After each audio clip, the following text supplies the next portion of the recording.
നമ്മൾ നോക്കുന്നത് ഒരു ഡിജിറ്റൽ കൊലപാതകം എന്ന ഒരു ലഘുനാടകത്തെക്കുറിച്ചാണ്. സോഷ്യൽ മീഡിയയിലെ റീച്ചിനു വേണ്ടിയുള്ള ആ ഒരു ഭ്രാന്തില്ലേ, അതെങ്ങനെയാണ് ഒരു യുവാവിന്റെ മരണത്തിലേക്ക് വരെ എത്തുന്നത് എന്ന് ഈ നാടകം ആക്ഷേപഹാസ്യത്തിലൂടെ നമുക്ക് കാണിച്ചു തരുന്നുണ്ട്. അപ്പോ ഒന്നാമത്തെ കാര്യം, ഈ നാടകം ഇൻഫ്ലുവൻസർമാരുടെ കാപട്യം തുറന്നു കാണിക്കുന്നുണ്ട്. ഷിംജിത എന്നൊരു ഇൻഫ്ലുവൻസറുണ്ട്.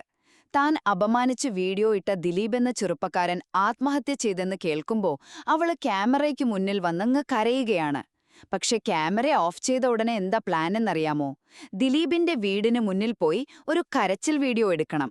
പോരാത്തതിന് അവന്റെ പേരിൽ ഒരു ഗിവവേയും നടത്തണം. പക്ഷേ ഇതിന് ഷിംജിതയെ മാത്രം കുറ്റം പറയാൻ പറ്റുമോ? അപ്പോഴാണ് രണ്ടാമത്തെ വില്ലൻ വരുന്നത്, അൽഗോരിതം. നാടകത്തിൽ അൽഗോരിതം ഒരു കഥാപാത്രമാണ് കേട്ടോ. അതിന് വികാരങ്ങളൊന്നുമില്ല, ലാഭം മാത്രം മതി. ഷിംജിതയുടെ കണ്ണുനീരിന് പോലും അത് ഡോളറിൽ ഒരു വിലയിടും. എന്നിട്ട് പറയും ആളുകൾക്ക് സങ്കടം കാണുന്നതിനേക്കാൾ ഇഷ്ടം ക്രൂരത കാണാനാണെന്ന്. ദിലീപിന്റെ മരണം അത് ട്രെൻഡിംഗ് ആകാനുള്ളൊരു കീവേഡ് മാത്രമാണ് അൽഗോരിതത്തിന്. അപ്പോ കുറ്റക്കാർ ഇൻഫ്ലുവൻസറും അൽഗോരിതവും മാത്രമാണോ? അല്ലേ അല്ല. അവസാനമായിട്ട് ഈ നാടകം വിരൽ ചൂണ്ടുന്നത് നേരെ നമ്മുടെ നേരെയാണ്, അതായത് പ്രേക്ഷകരുടെ നേരെ.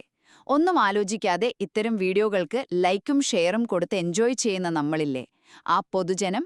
ഈ ഡിജിറ്റൽ കൊലപാതകത്തിൽ നമുക്കും ഒരു പങ്കുണ്ടെന്നാണ് നാടകം ഓർമ്മിപ്പിക്കുന്നത്. അതായത് യഥാർത്ഥ കുറ്റവാളി ആരാണ്?